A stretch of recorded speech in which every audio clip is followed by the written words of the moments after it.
500 ಎಕರೆ ಮೇಲ್ಗಡೆ ಕೆಂಪಣ್ಣ ಆಯೋಗ ರಚನೆ ಮಾಡಿ ವರದಿ ಕೂಡ ಅವರು 2018ರಲ್ಲಿ ರೆಡಿಯಾಗಿತ್ತು.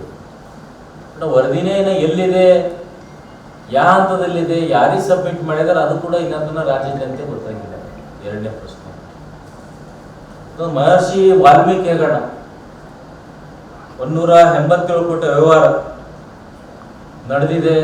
ಹೊರ ರಾಜ್ಯಕ್ಕೆ ಅಮೌಂಟ್ ಹೋಗಿದೆ, ಬಾರ್ ಅಂಡ್ ರೆಸ್ಟೋರೆಂಟ್ಗೆ ಹೋಗಿದೆ, ಲಿಂಬರ್ದಿನಿ ಕಾರ್ ಪರ್ಚೇಸ್ ಮಾಡಿದ್ರು, ಅವ್ರ ಫ್ಯಾಮಿಲಿದವರೆಲ್ಲ ಶಾಪಿಂಗ್ ಮಾಡಿದ್ರು, ಗೋಲ್ಡಿಗೆ ಹೋದ್ರು, ಡೈಮಂಡ್ ಪರ್ಚೇಸ್ ಮಾಡಿದ್ರು, ಮತ್ತೆ ಎಲ್ಲ ಕೇಂದ್ರ ಎಲೆಕ್ಷನ್ಗೆ ಹೋಗ್ತು, ಮತ್ತು ಬಳ್ಳಾರಿ ಎಲೆಕ್ಷನ್ ಕೂಡ ಹಣ ಬಳಕೆಯಾಗಿ ಪ್ರೂಫ್ ಇದೆ.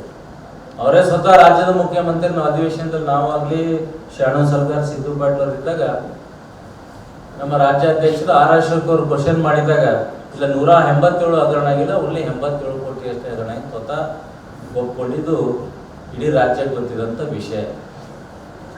ನಾಲ್ಕನೇದಾಗಿ ಮೂಢ ಹಗರಣ, ದೀನ್ ದಲಿತರ ಜಾಗ ಕಬಳಿಸಿ 14 ನಿವೇಶನ 60 ಕೋಟಿ ಹೆಚ್ಚು ಮೌಲ್ಯದ ಅವರ ಧರ್ಮ ಪತ್ನಿಯವರ ಹೆಸರಲ್ಲಿ ಟ್ರಾನ್ಸ್ಫರ್ ಮಾಡ್ಕೊಂಡು ಬದ್ದಿ ನಿವೇಶನ ಅಂತ ದಲಿತರ ಜಾಗ ಕೇಳಿದ್ರೆ ನನಗೆ 60 ಕೋಟಿ ಬರ್ಬೇಕು, ಅದರಲ್ಲಿಂದ ಕಂಪೆನ್ಸೇಷನ್ 60 ಕೋಟಿ ಹ್ಯಾಂಗ್ ಬಿಡ್ಲಿಕ್ಕೆ ಆಗ್ತದ ಅಂತ ಇದೊಂದು ಕೂಡ ಸಿದ್ದರಾಮಯ್ಯ ಕೂಡಲೇ ಉತ್ತರ.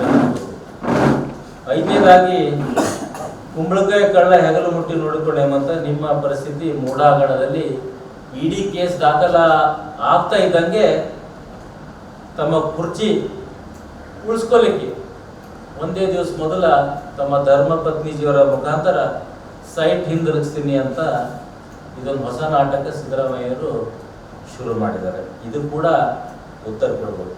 ಸಿದ್ದರಾಮಯ್ಯರ ಹಿಂದಿನ ಆಡಳಿತದಲ್ಲಿ ಲೋಕಾಯುಕ್ತ ದುರ್ಬಲಗೊಳಿಸಿ ಸನ್ಮಾನ್ಯ ಆಗಿದ್ದಂಥ ಸನ್ಮಾನ್ಯ BS ಯಡಿಯೂರಪ್ಪ ಅವರು 2008ರಿಂದ 2013ವರೆಗೆ ಲೋಕಾಯುಕ್ತನ ಬಲಪಡಿಸಿದರು. ಅಡ್ವಾಣಿಯವರು ಬೆಂಗಳೂರು ಬಂದಿದ್ರು, ಎಲ್ಲರಿಗೂ ಗೊತ್ತಿದ್ದ ವಿಷಯ. ಲೋಕಾಯುಕ್ತ ಬಲಪಡಿಸಿದ್ರು. 2013ರಿಂದ 2018 ಲೋಕಾಯುಕ್ತ ತೆಗೆದು ACB ರಚನೆ ಮಾಡಿದ್ರು. ಆಮೇಲೆ ಈಗ ಪ್ರತಿ ಪ್ರಕರಣದಲ್ಲಿ SIT ಏನೇ ಆಗಲಿ SIT ರಚನೆ ಮಾಡ್ತಾ ಇದ್ರು. SIT ಅಂದ್ರೆ ಏನೋ ಸ್ಪೆಷಲ್ ಇನ್ವೆಸ್ಟಿಗೇಷನ್ ಟೀಮ್ ಇಲ್ಲ. ಸಿದ್ದರಾಮಯ್ಯ, ಸುರ್ಜಿವಾಲಾ, ಶಿವಕುಮಾರ್ ಇನ್ವೆಸ್ಟಿಗೇಷನ್ ಟೀಮ್ ಅದು, ಸ್ಪೆಷಲ್ ಇನ್ವೆಸ್ಟಿಗೇಷನ್ ಟೀಮ್ ಇಲ್ಲ. ಅದು ಸಿದ್ದರಾಮಯ್ಯರು, Surjewala and Shivakumar, DK Shivakumar investigation team ಅದರ ಹೆಸರು. ಅಂದ್ರೆ ಏನೇ ಆದ್ರೂ ಕ್ಲೀನ್ ಚಿಟ್ ಮಾಡಿ ಮತ್ತೆ ಬಾಯಿ ಚೇಂಜ್ ಬರಿ ಮಾಡಿದಾರೆ. ಅದೇ ಸ್ಪೆಷಲ್ SIT. ಅರೊಂದು ಮಾತಿಗೆ SIT ರಚನೆ ಮಾಡಿದ್ದೀವಿ. SIT ರಚನೆ ಮಾಡಿದ್ರು ಮೊನ್ನೆ ಯಾಕೆ ಮತ್ತೆ ಸೈಟಾಗಿ ವಾಪಸ್ ಕೊಟ್ಟರು. ಇದು ಒಂದು.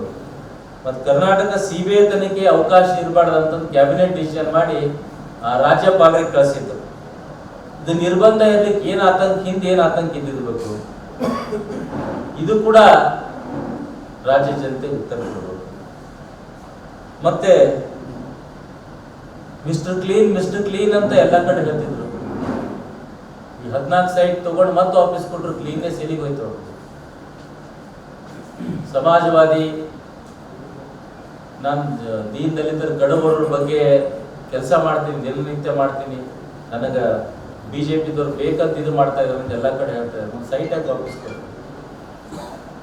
ಅವು 60 ಕೋಟಿ ನನಗೆ ಯಾಕೆ ಬೇಕಂದ್ರು ಕಂಪೆನ್ಸೇಷನ್, ಈಗ ಮತ್ತೆ ಯಾಕೆ ವಾಪಸ್ ಕೊಟ್ಟರು. ಇದು ಮೊನ್ನೆ ರಾಜ್ಯಪಾಲರು ತನಿಖೆ ಸೂಚನೆ ಕೊಟ್ಟಾಗ ಕುರ್ಚಿ ಬಲಪಡಿಸಲಿಕ್ಕೆ ಮತ್ತು ಹೈಕೋರ್ಟ್ ಮೆಟ್ಲೆ ಇರೋದು. ಆಗ ಮತ್ತು ರಾಜ್ಯಪಾಲರಿಗಲ್ದೇ ಪ್ರಧಾನಮಂತ್ರಿಯವರಿಗೆ, ರಾಷ್ಟ್ರಪತಿಯವರ ಬಗ್ಗೆ ಹಗುರಾಗಿ ಮಾತಾಡಿದಂಥ ಸಿದ್ದರಾಮಯ್ಯನವರು. ಇದು ಕೂಡ ದೇಶಕ್ಕೆ ಉತ್ತರ ಕೊಡಬೇಕು.